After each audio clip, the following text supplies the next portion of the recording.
So good to see everybody here this afternoon. One of the lovely things about the rain is that you're all under the big top here with us and less spread out. This is, I think, my fourth or fifth summer at Chautauqua, and my first summer actually as the regular director of the Lincoln Center for Applied Ethics. Last year I was the interim director, but I assumed the leadership in December of this past year.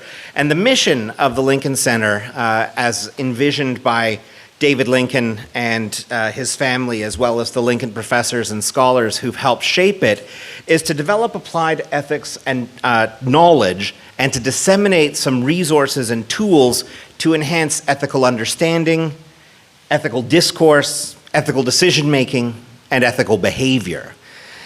We do this in a variety of ways. Our main focus is on creating the space and the capacity for reflection and engagement and deliberation and negotiation and personal responsibility. And this happens in a variety of ways. It happens on ASU's campus in Tempe, Arizona, as well as the surrounding area. It happens as well when we come to Chautauqua, and it happens in many other venues. And we're very grateful to David Lincoln and the Lincoln family for their continued support. Now, one of the lovely things for us is that at Arizona State University, I was able to co-chair a task force this year that was designed to articulate the core values of the new American university. That's what our president, Michael Crow, refers to Arizona State as, the new American university. And the core moral values are respect, integrity, responsibility, and selfless service. And what's very nice about that as we come to a place like Chautauqua is to see how those values are also reflected in Chautauqua's promise and in Chautauqua's activities. And this commitment to personal improvement through lifelong learning, discourse, and values negotiation is just a beautiful counterpoint, or not counterpoint, beautiful complement to what it is we do at ASU. So Matt just mentioned to you we've got these master classes this week. This is an experiment for us. One of the things that we found in previous years doing lectures in the Hall of Philosophy and then having Q&A sessions afterwards is that we always ran out of time and we weren't able to get anywhere near as deeply into the topics as people wished. So at the urging of Shara Babcock and Matt Ewalt, we decided this year to try something a little different. And so as you heard, we've got 3 master classes. They're at 4 p.m. in the Alumni Hall Ballroom. And tomorrow, my colleague Clark Miller, who's sitting over there and just waved his hand and is looking very sheepish, is going to be speaking about privacy, ethics, and health. It's a seminar-style format. It's not going to be a lecture. It's going to be much more intimate, and I think will give us a real opportunity to delve into that set of issues.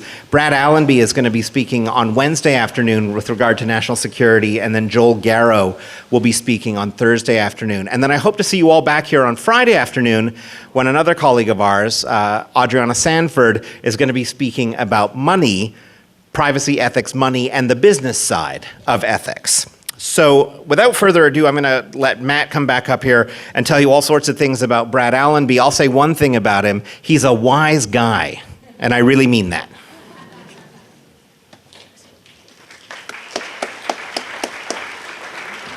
As Jason said, let me take just a couple minutes to introduce our speaker. Dr. Braden Allenby has previously appeared 4 times on the Hall of Philosophy platform and, as many of you may remember, in the amphitheater for our week on digital identity. And we are very glad to have him back with us today. Dr. Allenby currently serves as a President's Professor, Lincoln Professor of Engineering and Ethics, and Professor of Law at Arizona State University. An expert in Earth Systems Engineering, Management, Industrial Ecology Science, and Technology Policy. It's a long list. Dr. Allenby's accomplishments also include founding the Center for Earth Systems Engineering and Management and the Consortium for Emerging Technologies, Military Operations, and National Security at ASU. Dr. Allenby has published extensively. His most recent books include Industrial Ecology and Sustainable Engineering, which he co-authored with Tom Gradle in 2010, and The Theory and Practice of Sustainable Engineering, which was published in 2011. He holds 5 degrees, a BA, a JD, 2 MAs, and a PhD. The title of his presentation this afternoon, Privacy, ethics, and nostalgia. Ladies and gentlemen, please join me in welcoming Brad Allenby back to the Hall of Philosophy.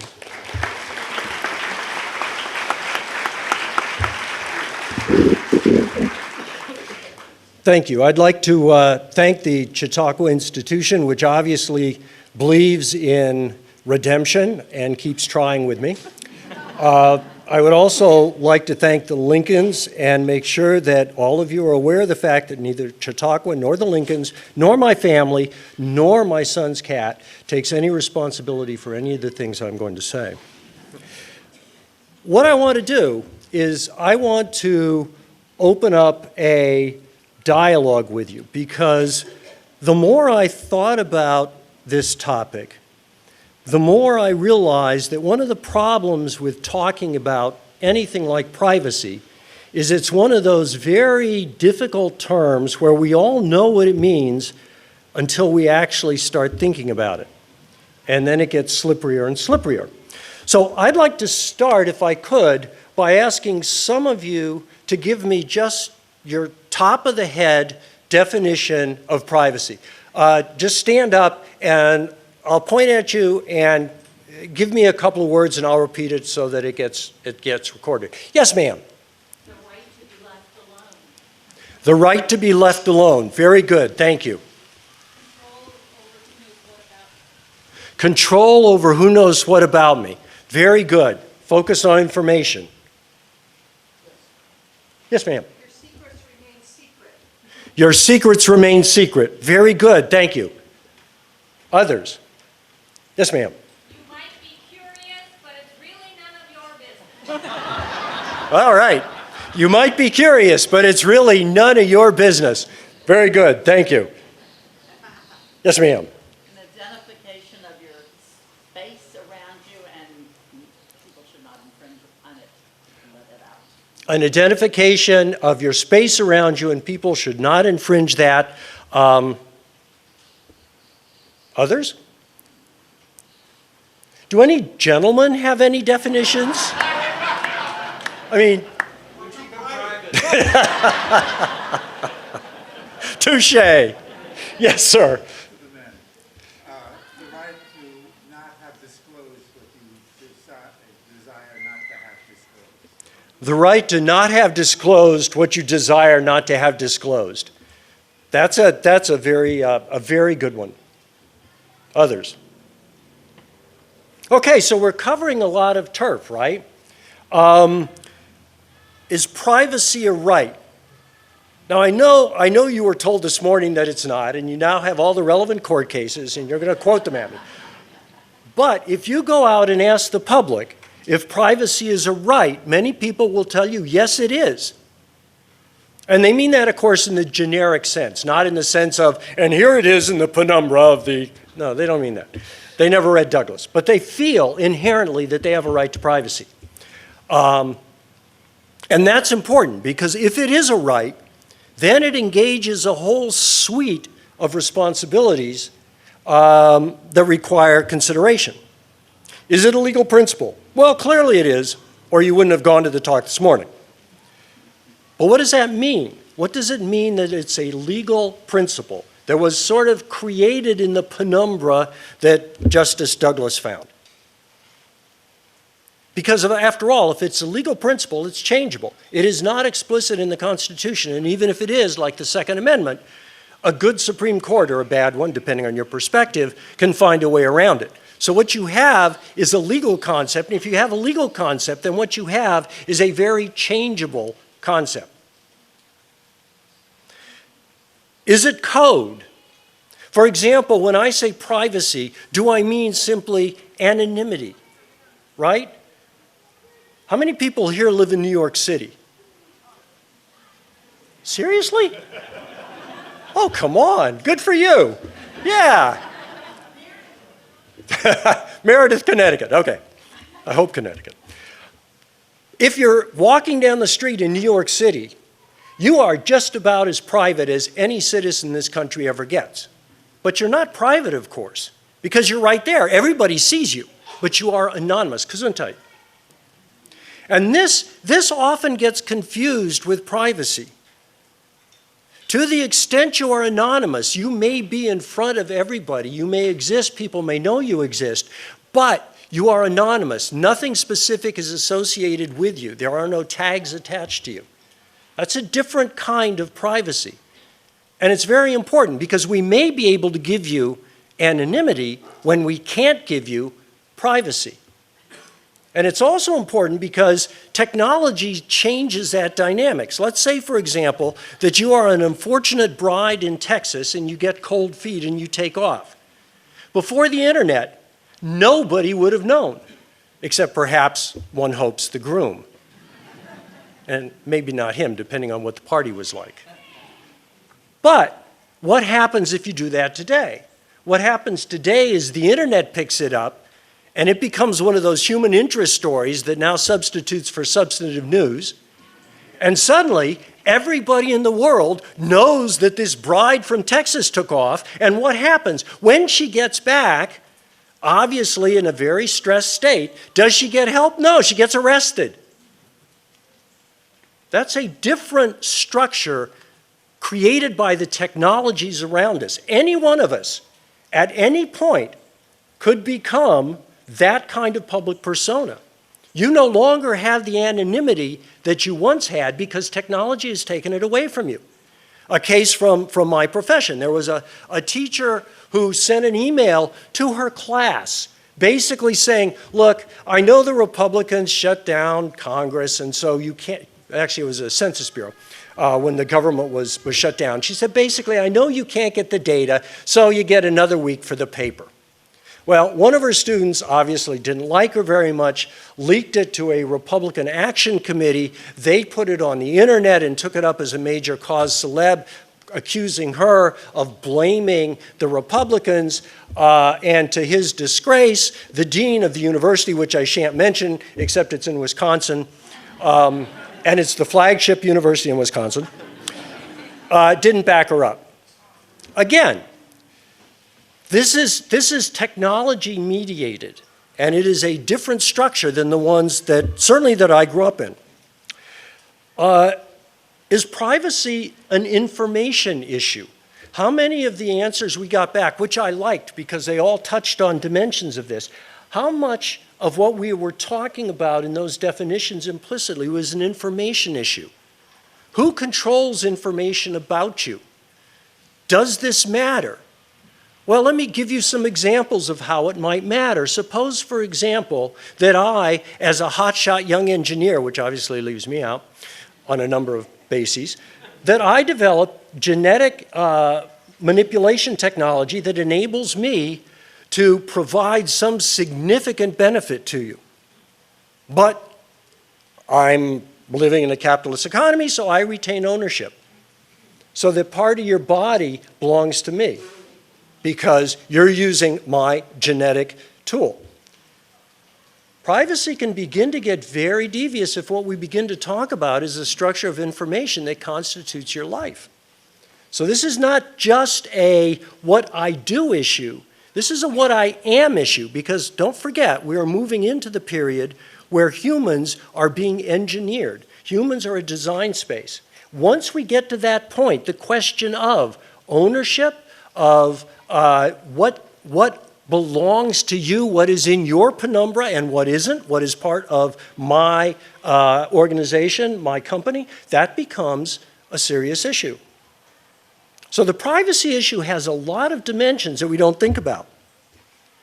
I looked up, just because I always tell my students not to do this, I looked up privacy on Wikipedia. And what I found was this definition: the ability of an individual or group to seclude themselves or information about themselves and thereby express themselves selectively. I kind of like that. And I like it for a couple of reasons. One is they explicitly called out the information issue, which is really the issue where a lot of privacy begins to come to a head right now. Why do people not want their phone to be open under the Fourth Amendment? It's because so much of them now resides on their phone. If you had arrested me 30 years ago and gotten my address book, it wouldn't have told you much. If you arrest me now and get a hold of my files on my computer, it tells you an awful lot about what I am. So I like the information focus. To express themselves selectively. Note how cute this is. And this gets us into a different question. If we have established that privacy is a cultural construct, and I will argue that it is, note that what we're doing is beginning to think about a cost-benefit test, right?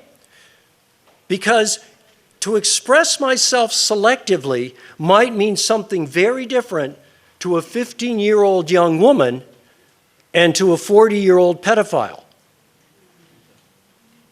There is a cost to society of privacy, and I will argue that that cost is very, very high.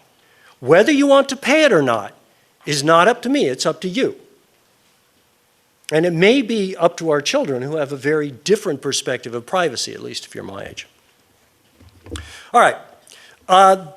Wikipedia also pointed out, backing me up, that privacy is a modern construct associated with Western culture. Now again, it's not that other cultures don't have ideas of what is appropriate and not appropriate, but we're beginning to get into very deep waters here, because what we're saying is that privacy arises out of those particular constellations that create and define societies, which is very different than saying something like privacy is a universal human right. I can say breathing is a universal human right. I may not have really said much. So, what are some of the arguments about privacy? What are some of the things to remember? Well, the first thing to remember, and I think the morning talk brought this out, but it's important to reinforce it. Privacy is not something that has been associated with natural law or with humanity for virtually all of its existence. I don't know how many of you have had a chance to go to Wisconsin, places like that where you have medieval villages. And what you find is one-room cottages where the entire family, and usually their animals, if you're talking about Europe, lived. And everything that family did was in that cottage.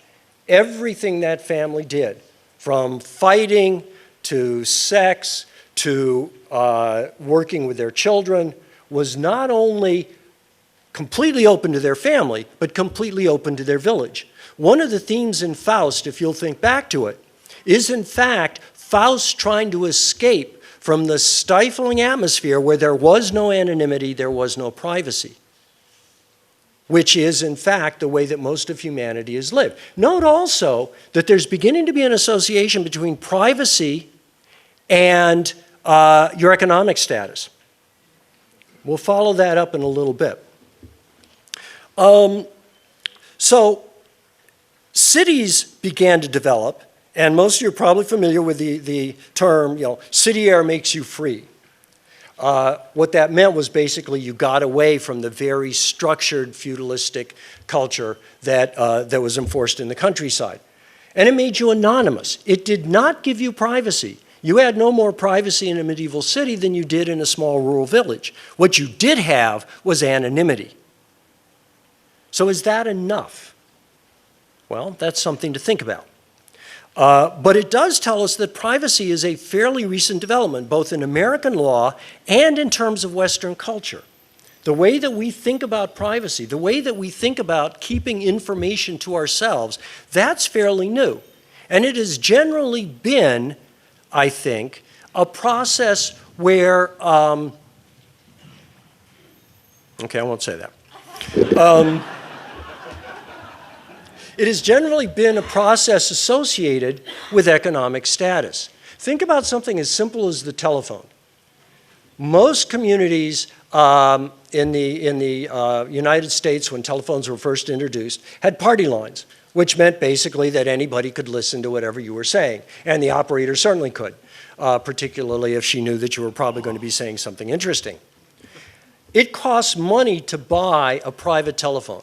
There were advertisements that appeared in papers that would sell you dial telephones, and one of the selling points of dial telephones was that the operator couldn't listen to you. so that privacy became available for purchase. This was very clear in the way American cities grew up. If you were poor, you lived in the tenements, and there was no privacy in those tenements.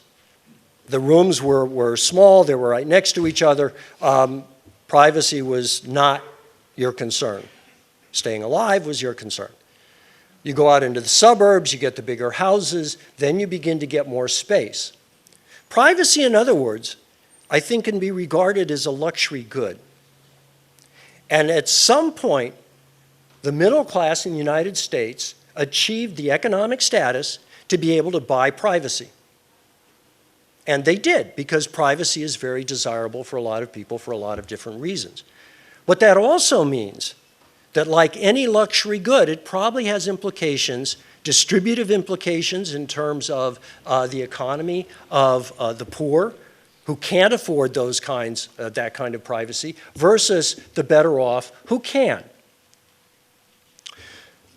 So fast forward a little bit, and I think you can argue, and again, I want to point out that my job here is not to tell you what I deeply believe inside me or to convince you I am a nice person. My job here is to stimulate you to think. I want you to remember that when you finish and you have the bottles behind the barn. I think you can argue that we overdosed on privacy, that we have gone too far, that privacy has become one of those things that everybody knows is good, so we never perform the cost-benefit analyses that underlay it. So for example, student privacy. If a student is having trouble, I am not permitted by law to contact his or her parents. We have very strict controls on whether or not I am allowed, even as the professor of that student, to know anything about that student.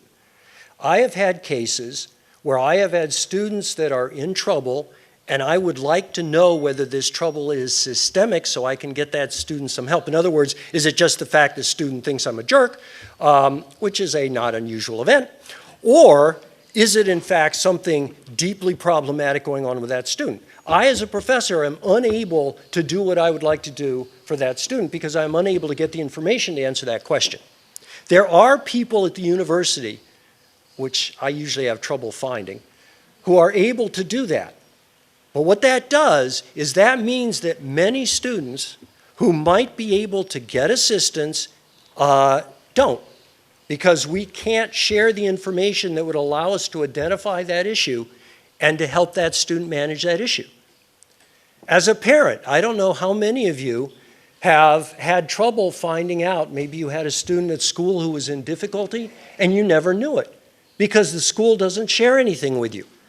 And if your student is anything like some of the ones I know, they're not about to share anything with you anyway, just on general principle.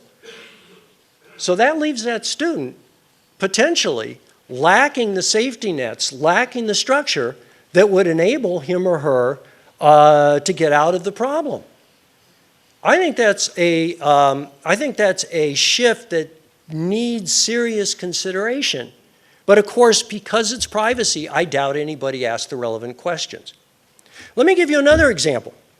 How many people in the audience, I'd like to show of hands, how many people in the audience know that the United States has the best healthcare system in the world? Good, thank you. 2, excellent. All right, how about the most efficient? All right, 1, good. So why? Well, of course, one of the major things that clogs up the health system is the privacy requirements. Some of those may be appropriate, some of them may not, but I think most people don't realize what the cost of those privacy requirements is. To give you, it's not exactly mappable to privacy per se, but let me give you an example.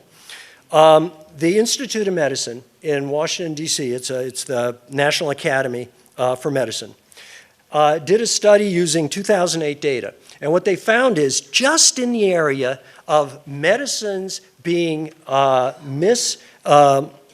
being inappropriately provided in hospitals, at least 7,000 deaths per year in the United States. The cost was upwards of $3.5 billion. The total cost of the inefficiencies in the medical system that may be directly or indirectly attributable to privacy have been estimated by some people at $1 trillion a year. Now, we may still want that privacy, but I guarantee you nobody thought about the costs when they started imposing all the privacy requirements that keep us from rationalizing the medical system.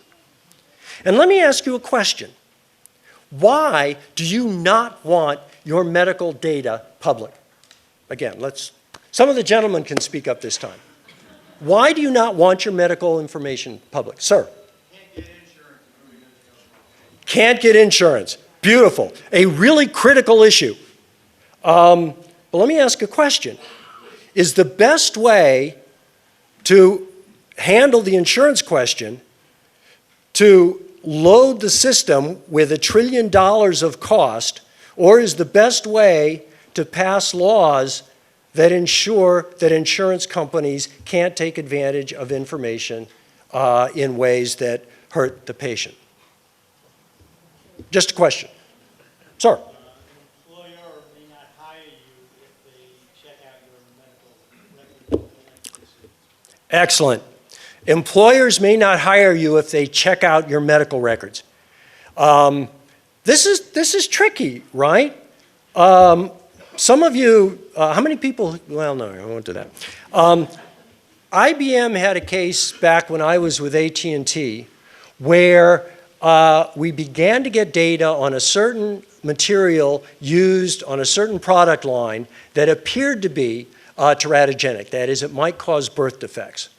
IBM could not, under the existing regulations, ask their employees if they were pregnant. So what they did was they moved female employees off the line and gave them equivalent jobs. They were sued for sex discrimination. What's the right answer to that? It's a really interesting question, but I'm not sure it's a question about privacy as much as it's a question, again, about creating the proper law to manage the information that we're generating. So, there were some others. Yes, sir? You might have your health care withheld if you're too sick or too expensive to cure you alive. You might have your health care withheld because it might be too expensive to keep you alive. Yes, and the question is the best way to address that, again, through massive privacy requirements, or is it targeted legislation which reflects the fact that what we're doing is playing with the kinds of information that we couldn't get before?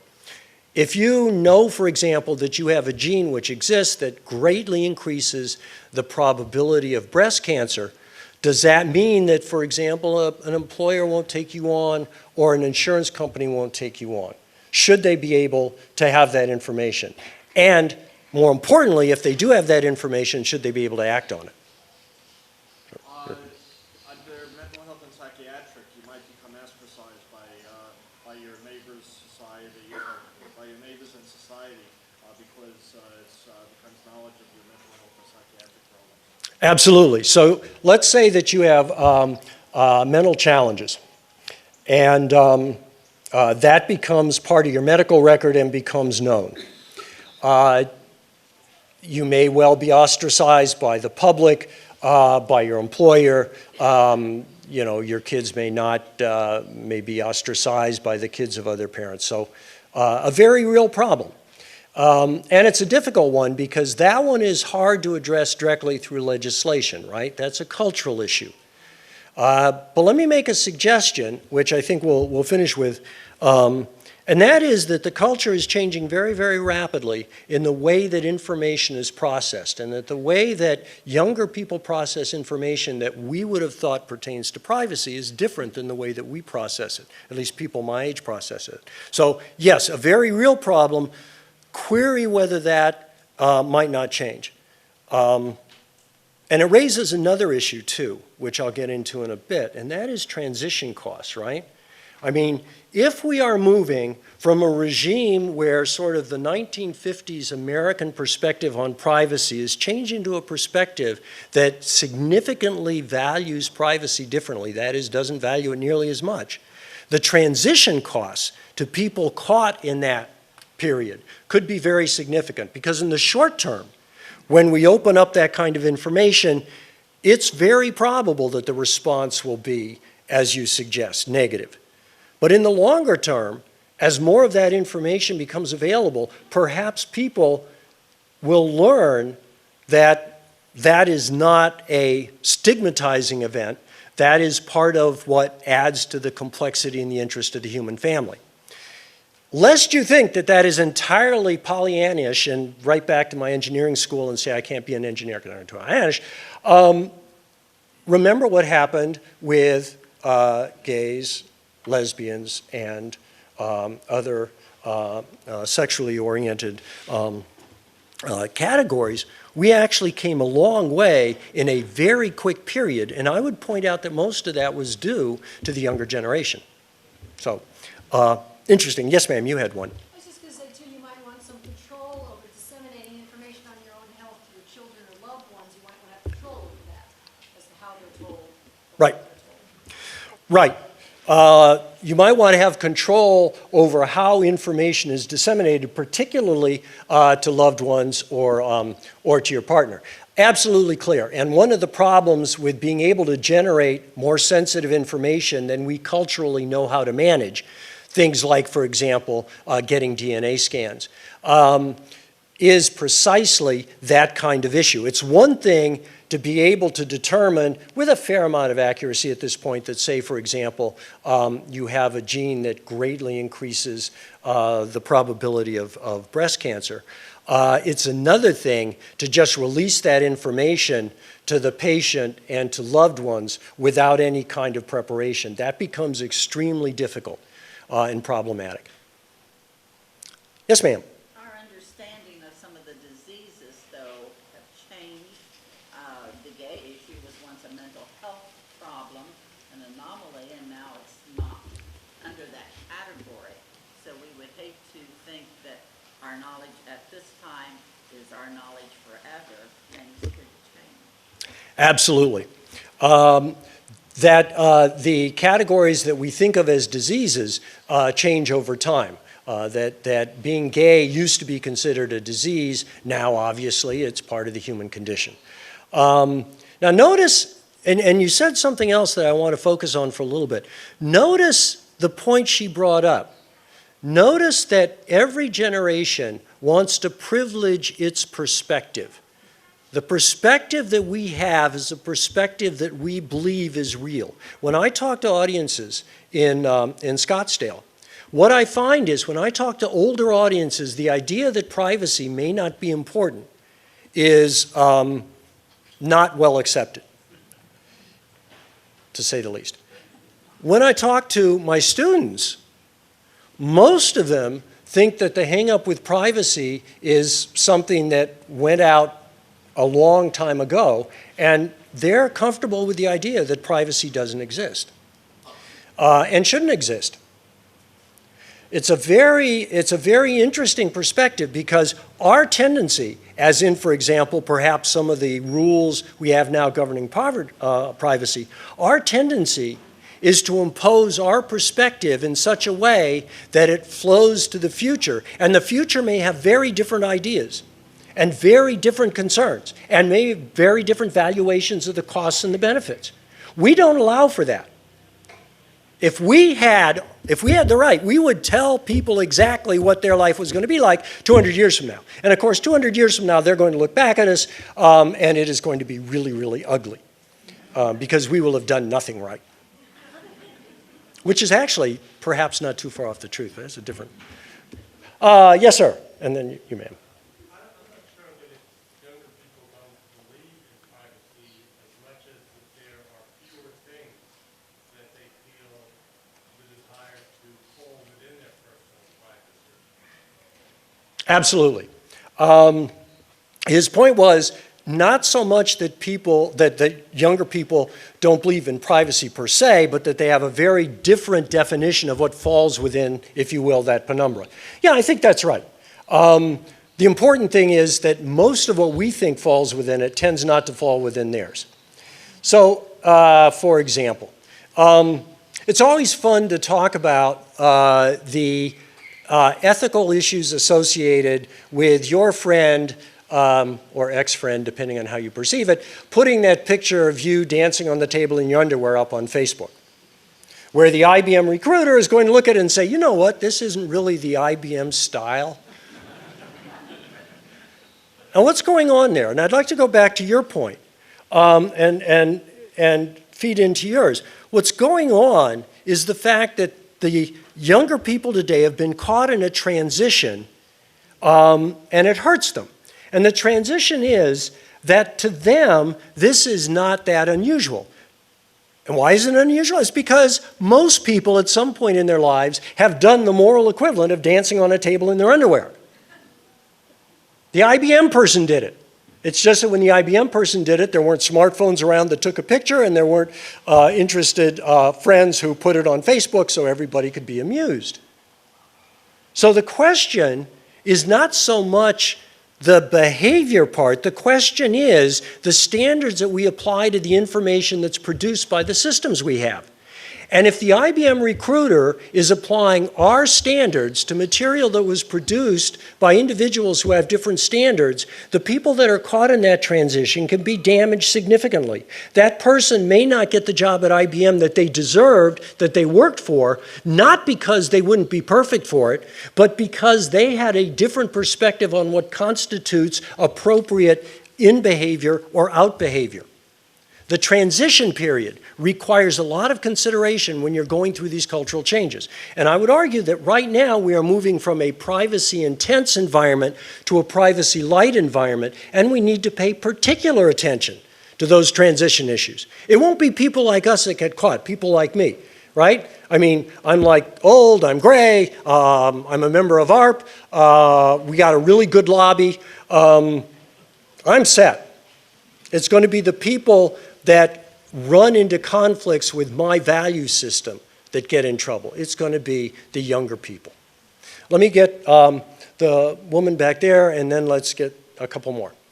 Yes, ma'am. When you asked about why you watch medical private, some medical decisions are value-laden, like abortion, vasectomy, cosmetic surgery, and unlike mental illness where we could maybe have a stigma removed with education, what do you do when people just reject your choice? Yeah.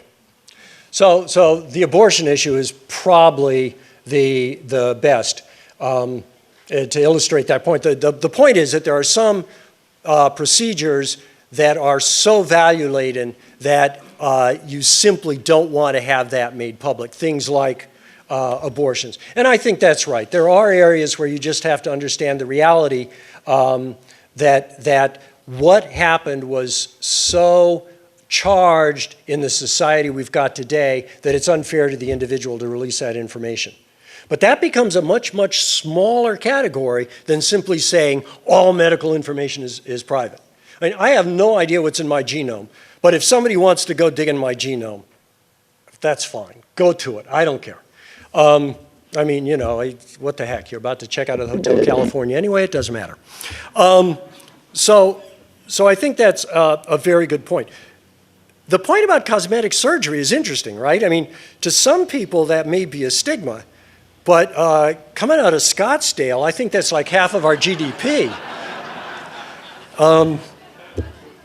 It all depends. Let me get a couple of others. Boy, this is going to be tricky. Let's get some people having you and then you, if we can. As far as that medical information, that should be up to the person who had the enhancement to advertise, not for it just to be out there in the public domain, in my opinion. Okay, so what you're arguing is in terms of medical enhancements, it should be a decision, there should be a decision point to let that information go out.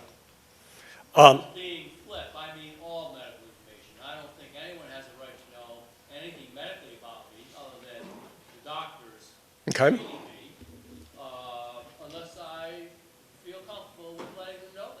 Okay. So you would argue that there is a sort of a box check, and it has to be a positive box check before information on your medical condition is released. That, notice, however, to the public. Yeah. Well, and that's another interesting question, right? Can you build bounded systems where the information is maintained, flows within the system? So, for example, perhaps every doctor that you work with knows instantaneously that you had, I don't know, a knee operation or something. I talked to your doctor. Versus just releasing it on the internet. Yeah, I think. Yeah, I'm fine with like a medical internet where doctors have access to it as a closed system. Right. So again, we come down to practical issues, right? What is the cost benefit of operating a medical internet versus operating the system we have now where information is very fragmented versus a completely open system? I think most people, at least certainly in the short term, would be uncomfortable with a completely open system, in large part because our society hasn't learned to deal with it yet. Like, notice what else is going on here. What's going on is a period of intense social learning as we try to figure out what to do with all the information that we've got. Remember the CEO, he was at the time CEO, Eric Schmidt from Google, said that in 2 days, I think it was, let me get this right because it's great. In 2 days, we create more information today than was available in all of human history up till 2003. Now, the first thing that happens is everybody gets in a fight about, well, it was probably 2001, don't you think? Ignore that. What he's saying is we generate huge amounts of information. Everybody my age, and even younger people, grew up in an information scarce environment. When I did research, I'd walk into a library and I'd go to a card catalog that was generally handwritten for most part. Google has unleashed most of Western civilization to whoever wants to access it. The change that makes is staggering. Our privacy ideas grew up in an age where keeping things private happened almost naturally because it was so hard to disseminate information. That's no longer the case. And that makes some very interesting and difficult arguments. Let's think, for example, of the recent European court decision that said that people have a right to be forgotten. That Google, for example, will be required to take down links to things that you don't want people to know about you. Well, now that's interesting. Does that increase your privacy or not? How many people think it increases your privacy? How many people think I'm setting you up? Yeah, all right. Skeptical bunch. There's two perspectives on it. One is, yeah, it increases your privacy. Come on, QED. But the second one is, what they have done is they have said, remove those links on Google.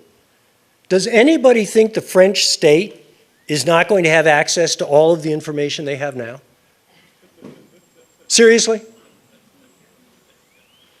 Of course they will. What they have really done, this is an argument, and I don't present it necessarily because I believe it, but I think you need to think about it. What they have really done is they have privileged information for the elite and for the state.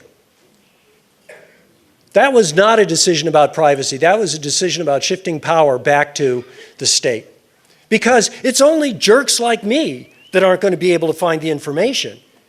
If I'm a company, if I know more about the internet, like my kids, that information is going to be there. So that's not a right to be forgotten. That's a right to hide information from other members of the public. It's a shift in power back to the state. It is not a decision that enhances privacy. So there's counter-arguments, and I'm giving you the rough version of the argument against that decision. But I think it makes sense to think about this.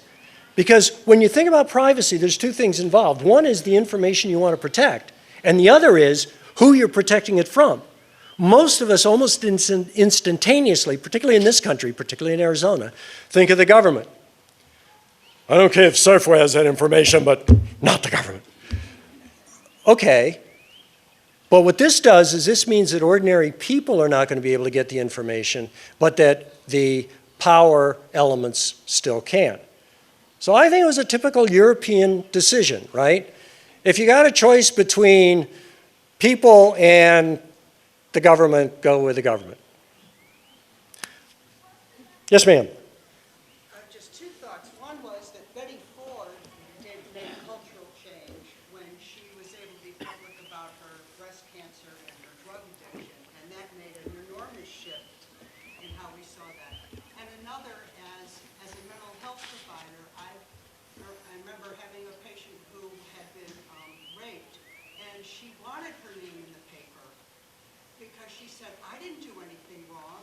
If I'd been a bank that had robbed, they'd put it in, and by not putting my name in, it shames me. Right, right. So the point was that Betty Ford went public with her breast cancer and did an enormous service in doing so.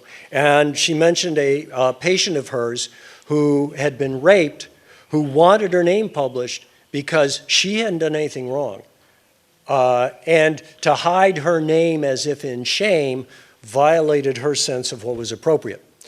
The comment I would make there is, notice that in both cases, what you have done, though, is you have rested, to your point, what you have done is rested the decision for making that information public with the individual involved, which for many people is a very important point. There's two elements here. One is the information that you personally think should be private about you, and the other is what your society is willing to keep as private. Good, thank you. Yes, ma'am. Sort of get it into the European realm of what we are going to be accepting. Because, for example, there is the idea of the First Amendment that anybody can say anything about anybody. And then you put it on the internet, and you've got all this bullying that's going on with young people, and you can't do anything about it because it's protected by the First Amendment. On the other hand, so we don't have the privacy there. On the other hand, we need to somehow protect our reputation. And how do we do that when anybody can put anything about us under the free speech? So the question arises as to what happens when you have First Amendment rights to say what you want on the internet, conflicting with the right of the individual, for example, not to be bullied. Now, let's think about that for a little bit, because that's an interesting case that gets into some of these issues. The First Amendment, as it's usually interpreted, tends to reflect the reality of the world as it was before the internet. My right to say something, even in an audience like this, is fairly broad because, in general, say 20 years ago, it wouldn't have gone any further than the audience here.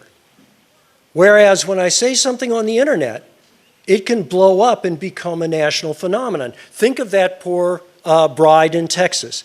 Think of the professor. And the professor is only one case of a number of cases where people have made statements that have been leaked or publicized by other people trying to get at the individual. Those are not going to go away. The laws that we have that deal with them have not kept up with the technology and what it has enabled us to do. One of the reasons why I think, I will argue I think, or I will tell you I think, that privacy is obsolete is precisely because as long as we maintain the fantasy that we actually have privacy, we're unable to create the laws and the regulations that would protect the information that we want protected in a meaningful way. So for example, to your point, if I think medical privacy is absolute, then what happens is we have the kind of problem we've got with our medical system at a huge cost. And I want you to notice that that is a distributional cost as well, right? When we talk about the fact that we don't have, that everybody gets health care in this country, we know that's not true. Of course we do rationing, and we do it through economic means. We just hide it because we don't want to admit it. what does our insistence on privacy as a right in healthcare do? It substantially increases the inefficiency and the cost of the system, which necessarily means that there are poorer people that we could be treating, we could be helping, that we're not helping. So don't think that there isn't a real life cost to the kinds of privacy that we impose on these systems now, because there is. So the question then becomes, let's think a little bit further down the line. Let's think about what happens when culture changes. Let me use another technology for this quickly. Most of you, I'm sure, have heard about the telepathic helmet that DARPA is funding, the Defense Advanced Projects Research Agency. It's a helmet where it's going to read your words, it's going to broadcast your words to somebody else, they'll get it mentally, everybody's going to be happy. It's basically telepathy with an antenna. It's not ready for prime time. The best way to think about this is as a scenario. We are funding research on it. We have pulled words out of people's brains using just the EMF signals from the brains. We have pulled visuals, including moving pictures out of people's brains. They're not very high quality, but we have done that. So we're working on it, but we haven't done it yet. But let's assume that we get there, okay? Because that's clearly where people want to go with this. All right, so I have a telepathic helmet. All of you know that you have at least 3 layers. Your first layer is what we're looking at now. Most of us are reasonably well dressed. We're behaving ourselves, no frothing at the mouth, et cetera, singing loud off-color songs, whatever. The second is the way you behave around your friends, where hopefully they're not taking pictures of you, but they might be. But that's a more personal level. The third level is what's going on in your brain. What's going on in your brain would get every one of you in jail. Don't kid me, I don't care who you are. It would get you in jail. Now, what does that reflect? Well, again, that reflects that we don't know how to deal with the information that would become public if that technology evolves. We don't know how to deal with, for example, a whole suite of fantasies that become very difficult and problematic and off-color and everything else. But if that technology comes along, and if we begin to see that occurring, we're going to have to figure out how to deal with it. So there is a cultural evolution that is required if we're going to manage these issues the way we want to, right? So the cultural evolution is going to happen not because we want it to. Most of us are perfectly happy with the world we're in. It's going to happen because the technology is going to force it, as it has forced it for a lot of young people. Yes?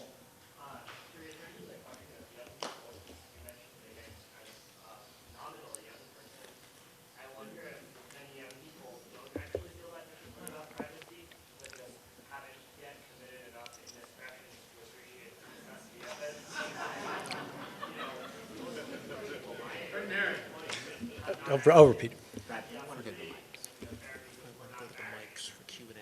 Yeah.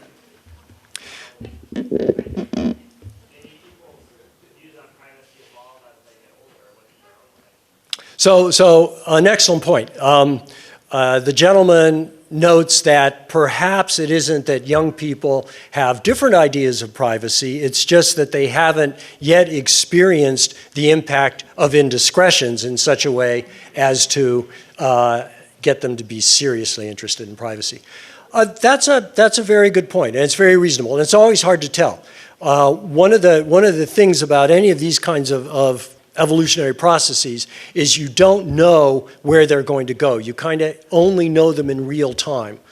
That said, I think clearly the kind of information that goes on Facebook in some cases is different qualitatively than the kind of information that was available at any time in the past. And the technologies are pushing more and more in that direction. I mean, YouTube, for example, builds up a lot of things that voluntarily violate what people of my generation would consider privacy. But it is an important point. Let's see, let's do one more, ma'am, and then I'm going to wrap up and we'll actually go to Q&A, which we've sort of been doing.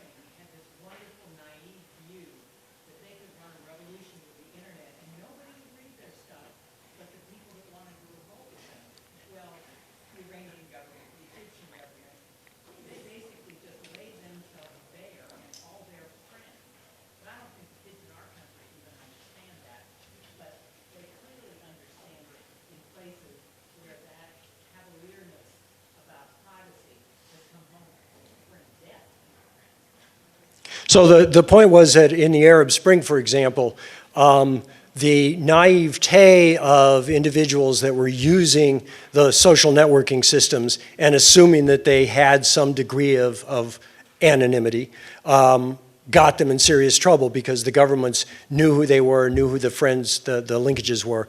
And that, of course, is absolutely true. It's an issue that Clark and I will get into more in the security discussion. But there are a number of very serious balances that need to be considered when you talk about privacy. First Amendment and privacy. The right to know. There's a tendency to think that keeping things about yourself private is a good thing. And that's because most of you, by and large, are law-abiding citizens. If I am not, there's a whole lot I'd like to keep private about myself. My arrest records, pedophilia, whatever it is. There are costs and benefits to not having that information available. I hesitate to say there's any answers to that right now because I think particularly in that area, it's a very rapidly evolving cultural phenomenon. What I would say is you don't get to the point where you're watching it appropriately until you begin to understand that a lot of our predispositions may be getting in the way of our perception of what's actually going on. Okay, one more and then I'll go to my summary and we'll go to some questions.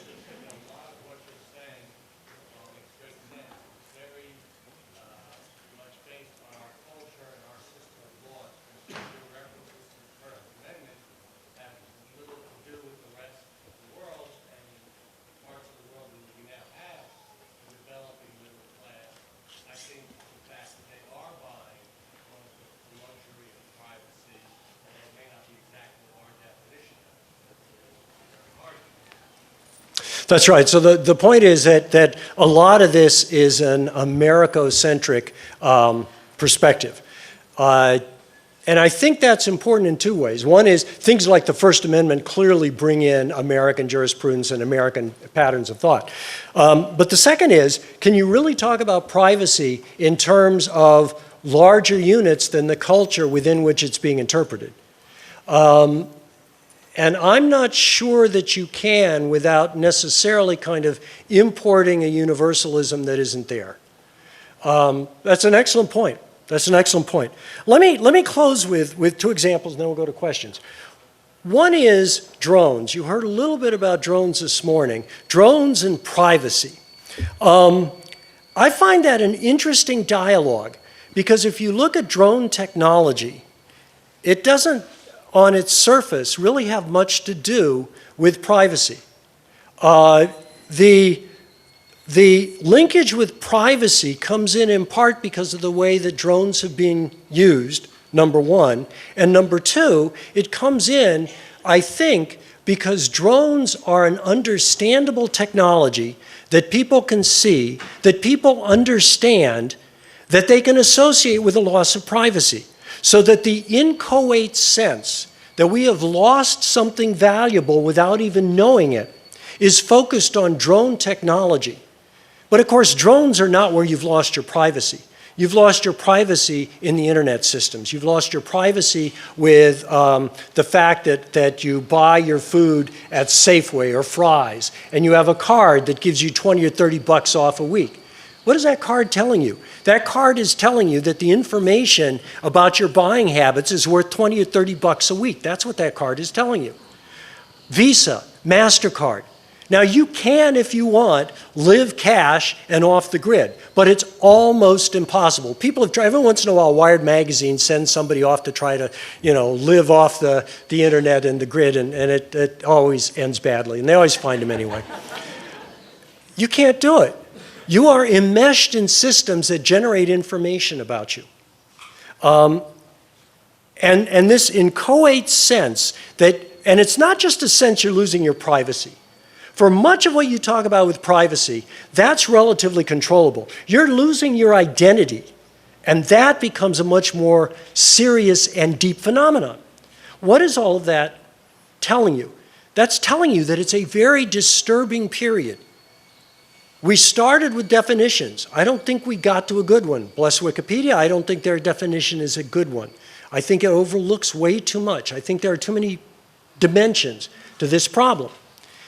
And because we live in a very disturbing period, then what we do is we focus our inchoate fear on particular issues because it allows us to express them. And in some ways, this will probably get me in trouble.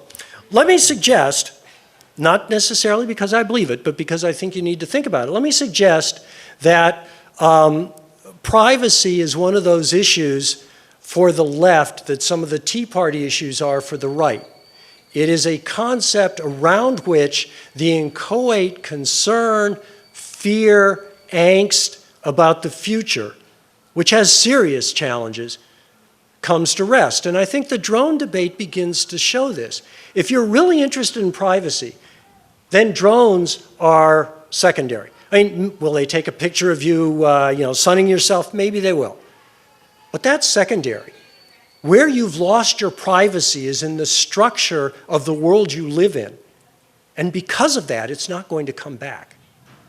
So let me close with a couple of points, and then let's go to questions, to the extent that we haven't been doing that yet. I think there's a couple of points that are important here. There are three issues I'd like to highlight. The first is that I think the illusion of privacy is far more dangerous than the loss of privacy itself. If you lose privacy, you have options.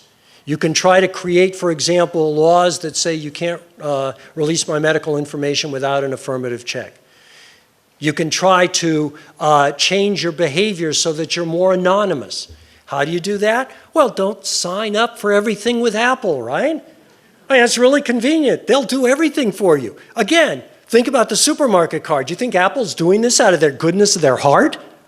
Seriously? No, of course not. So there are ways you can respond, but you're not going to do it if you're still under the illusion you have privacy. The illusion of privacy is worse than the loss of privacy. And I would argue that right now, that's where we are. We think we have privacy when in fact we don't. And because of that, we are running more risks and we are not responding effectively when we could be. The second is the transition issues. I've already talked about this, but I want to emphasize them. When technology begins to create a different pattern of assumptions and our culture remains embedded with its previous assumptions, you end up hurting people in the transition. And that's what we're doing now. Primarily that's happening to younger people, but it's happening to that bride in Texas. It's happening to that professor in Wisconsin. Those things are not just personally very difficult, and it's happened in a number of other examples that I'm sure we all know, but they represent the fact that when you're transitioning with issues as serious and important as privacy, or the illusion of privacy, you damage a lot of people, and you don't damage them because they're bad people. You damage them because you have warring assumptions built into your culture, and until you work out that conflict, you are going to be hurting people. And that's what we're doing now. And that's just not, you want something that isn't ethical, that's just not ethical. The third is that I think we need to be,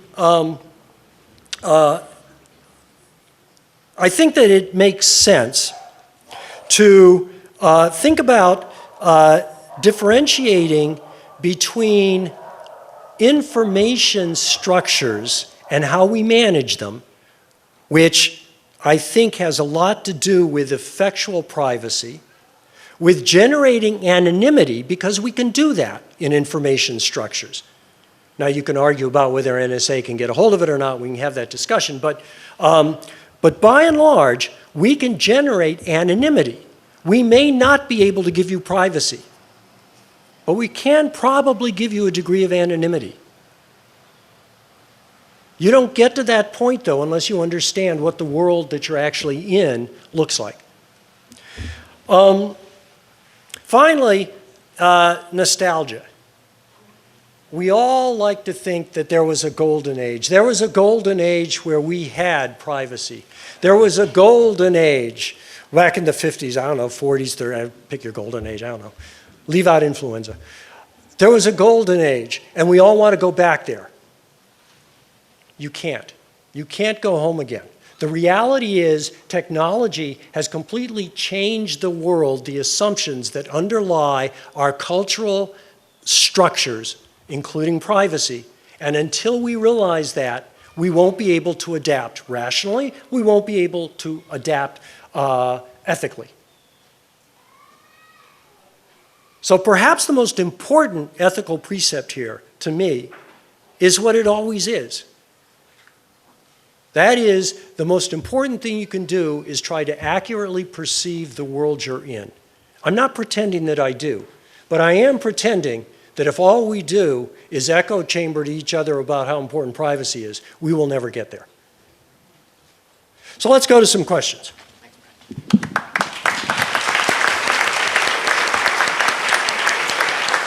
Yeah, we'll just go back and forth. Nope.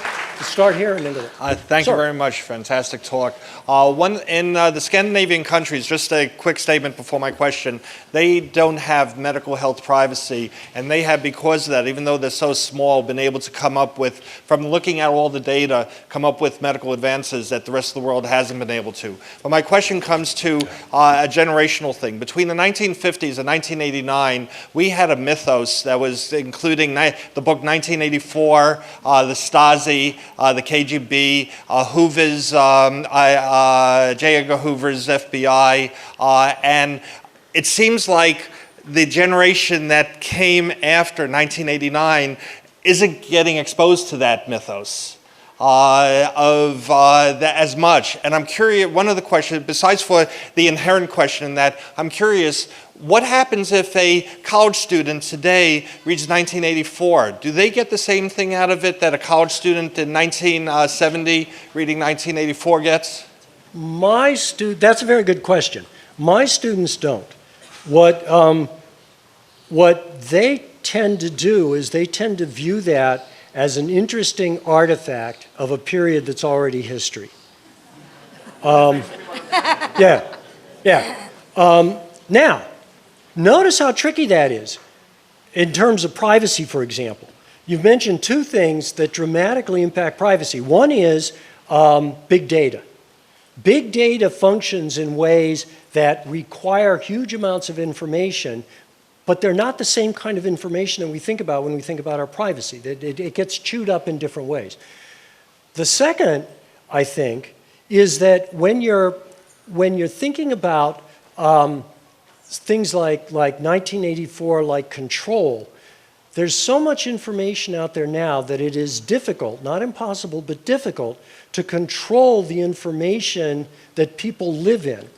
And what they tend to do is self-select for little communities rather than being dominated by the big lie. That said, Putin has clearly been very effective in implementing the big lie.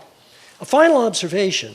One of the things I find very interesting about my students today is that most of them have never lived in anything but a security state. I don't know what impact that is going to have on their views on privacy, on their views on the individual versus society, but it's going to be different than the ones that you and I have. At taking the risk of being disrespectful, you can probably remember when you could walk out and get on an airplane. Yes. None of my students remember that. None of my students have lived in a world without terrorism. I remember when I was 13 years old, getting on the subway and going to New York City myself without an adult with me. Yeah, would not happen. Thank you, sir. Yes, ma'am. Thank you very much for a very thought-provoking conversation. I just wanted to say as an aside, my son is just starting work at IBM, and he is of that generation. He's 29, and the biggest issue for him was what it meant to take his cell phone and the loss of privacy he would have, not just for them to see whether he had taken photos of patented material, security issues, but his personal information is on that cell phone too.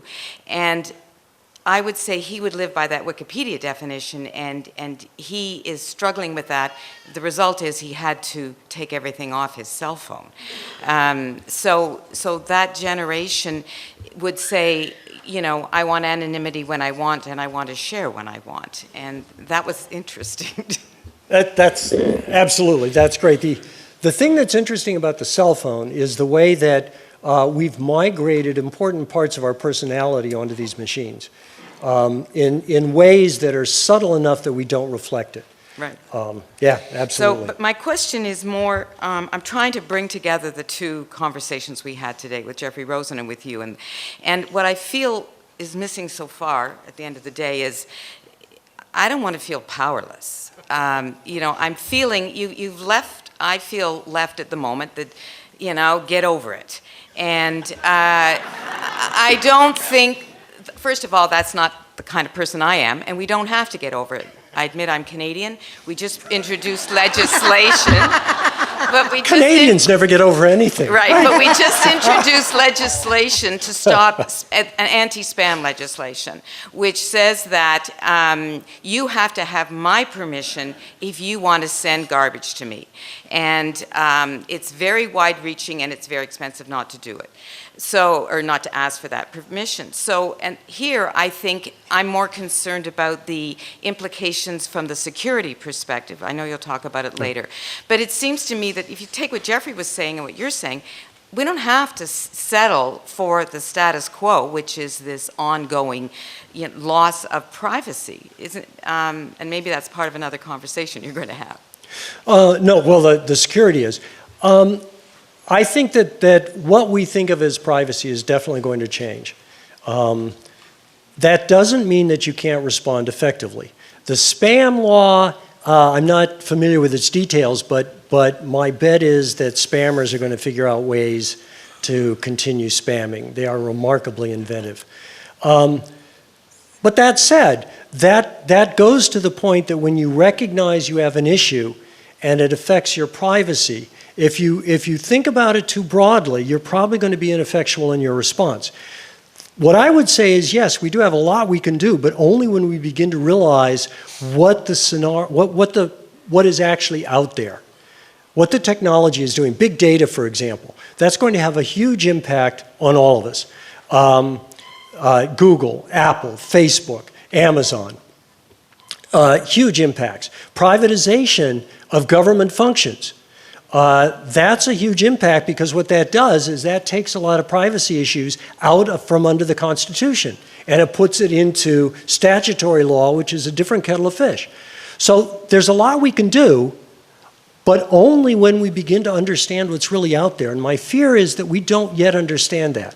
We're still talking in sort of vague generalities, and we're not saying, okay, my concern is, to this gentleman's point again, my concern is I don't want any of my medical information released unless we get a checkoff, a positive affirmative checkoff. That's doable. We can do that. And it would, if we implemented it broadly, perhaps enable us to implement more efficient information systems in medicine and save a lot of money.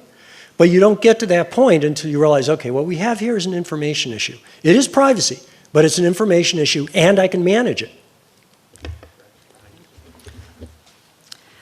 Is there a balance between the lack of privacy that leads to acceptance of behaviors we usually would frown upon versus lying and its value to society? For example, if we know that all politicians, if we know all of the politicians who are having affairs, do they still need to lie about it? So, not being a particularly good politician, and for the benefit of my wife in the audience, not having an affair,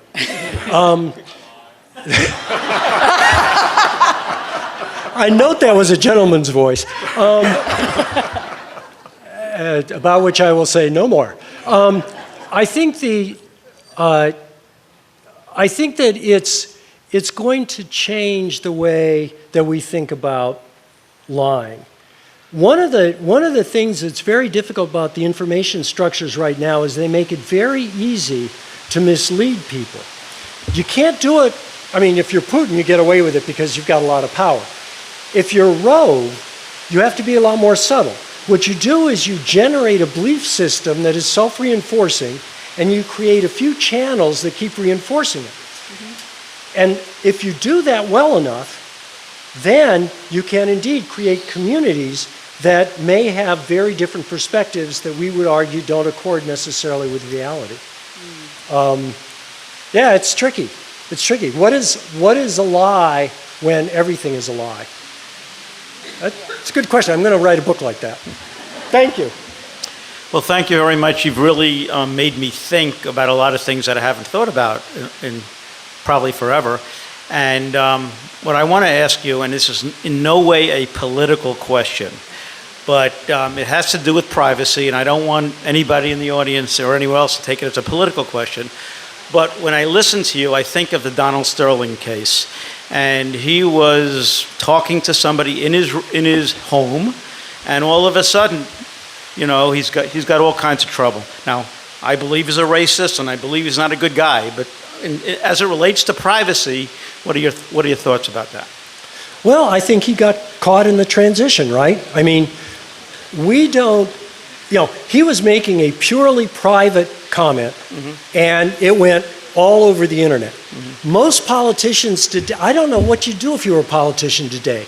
You have nowhere you can speak, right? You always have to be afraid somebody's got a camera, somebody's got a phone. How do you get out of your own little bubble? How do you ever talk about anything intelligent? Because God knows, if you talk about anything intelligent, you're not going to get elected. I think that's a really interesting question, and it goes to the transition issue, right? Right now, we evaluate people based on 1950s, 60s standards, right? Because Mr. Sterling said, and I agree with you about what he said, because he said that, he is a bad man, right? How many of us have said things in private that we would not want to have to defend in a public forum? What does it mean when anything you say gets put in public and the public judges you based on 1960s standards rather than saying, you know what, this is 2014, anything you say could end up there. So the real question ought to be, how do you behave?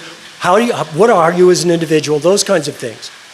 We have a real tendency, particularly with people that we determine as a society are not good, and he ranks right up there. We have a real tendency to do what amounts to a lynching, right? You pick one sentence that somebody has said, whether it's Hillary Clinton or Cochran or anybody, and then we lynch them. We're going to have to get over that, because what we're doing is we're applying old standards to a system that has already changed. Now, again, as you say, not to say anything in favor of it, but I think he got caught just the same way the purported employee at IBM got caught. Sir. Yes, so you mentioned the cost of privacy. Yes, sir. Which I think has to be a very important concept. But then I try to think, how do you calculate the cost of privacy? What's the process? How do I set up a cash flow? What does it mean, in other words? Well, I think in some cases it's easier than others. I mean, how you value different goods, clean air, for example, remains controversial, even though we've put 20 years into trying to figure it out. You can do it more easily with areas where the inability to communicate has clearly led to bad outcomes. So in medicine, for example, I wouldn't trust the 1 trillion number. I mean, it's probably right in some kind of ballpark, but I wouldn't trust it. But that 7,000 people dying, I'll bet that's a pretty good number. So you're right, it is a very difficult thing to do.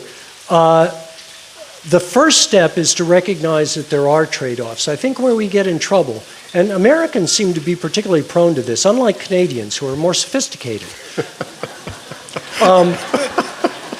I think what we tend to do is we tend to oversimplify to the point we pretend there are no trade-offs, and that's what gets us in trouble. That's a very good question. Thank you, sir. Yes? I really enjoyed your remarks and have absolutely nothing critical to say except that there is a big part of this that you haven't mentioned. So the cost of providing privacy is clear, and the solution is to pass laws to regulate that. But the examples that you've given of harm that's been done is basically loss of privacy. My concern, two stories to illustrate, one that I didn't have involvement with but think it might be true, is someone in a rural area called for medical help.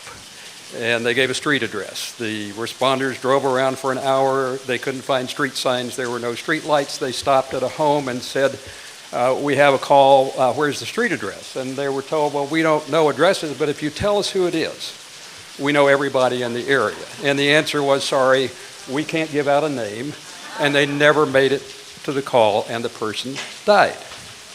Yep. One that I did have experience with happened 2 weeks ago. A friend of mine went to work and didn't come home. His wife was concerned. She called work. He actually never made it to work. A friend went to work and never came home. So Monday night she calls, and he didn't actually make it to work. She reports him as a missing person. She calls the cell phone provider and says, I bet you can tell me where his cell phone is. And they said, no, we can't tell you that. Yep. To make that long story short, and the trauma that she went through a day and a half later when he was finally found having had a heart attack and driven way off the road, was all they could say was his phone isn't moving, but we can't tell you where it is.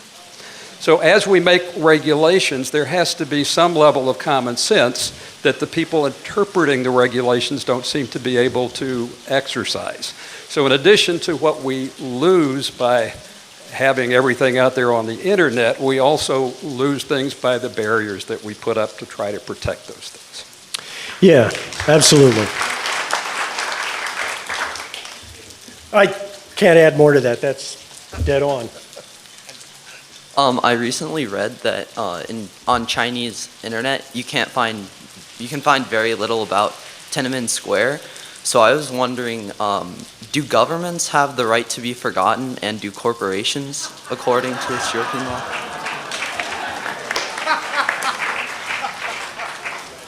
Governments have the right to be forgotten, but in practice it's can't be exercised. What you can do, and what I had thought until Putin revved up the machine after the Crimea, I had thought that the big lie was no longer possible, which is a way of basically forgetting. He did a pretty good job. And what that tells you is that, yes, certain governments, at least for their internal audiences, are able to implement a right to forget. Hopefully it won't happen globally, but yeah, they can. Companies. I wouldn't want to say what this Supreme Court would decide companies can do and not do. It seems to be, I'm waiting for the merger of Halliburton and the 82nd Airborne. I really do not know. Companies never have a right to be forgotten. Now, what they may have is a right to respond to charges that are wrong, inappropriate, misstated, or whatever. And in fact, in most societies, they do have that right. But they don't have a right to be forgotten. Again, though, that gets tricky because you've got two different kinds of companies coming up that may not play by those rules. One are the state companies, for example, the big Chinese companies, and the other is the companies that privatize parts of, for example, American military activities. There's a lot of indications that we got pretty carried away with privatizing activities in Iraq. And they may indeed have been able to exercise some of that on the sly. Good questions. Thank you. Thank you, everybody. Appreciate it.